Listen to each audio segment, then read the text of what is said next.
বিপিএলের টানটান উত্তেজনায় ইতোমধ্যেই ২৮টি ম্যাচ মাঠে গড়িয়েছে।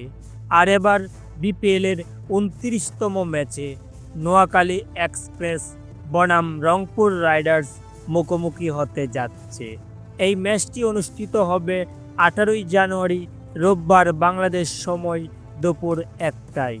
ম্যাচটিতে কোন দল জিতবে, নোয়াখালী নাকি রংপুর? প্রতি ম্যাচের মতো এবার বিপিএলের ২৯তম ম্যাচ অর্থাৎ নোয়াখালী বনাম রংপুরের এই ম্যাচটিকে নিয়ে ভবিষ্যৎবাণী করেছে জ্যোতিষী বিড়াল। বিস্তারিত জানতে চ্যানেলটি সাবস্ক্রাইব করে সম্পূর্ণ ভিডিওটি দেখতে থাকুন।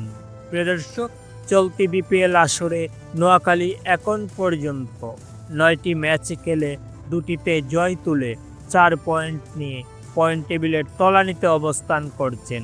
অন্যদিকে রংপুর রাইডার্স চলতি বিপিএল আসরে এখন পর্যন্ত সমান ৯টি ম্যাচ খেলে ৫টিতেই জয় তুলে ১০ পয়েন্ট নিয়ে পয়েন্ট টেবিলের ৪ নম্বরে অবস্থান করছেন।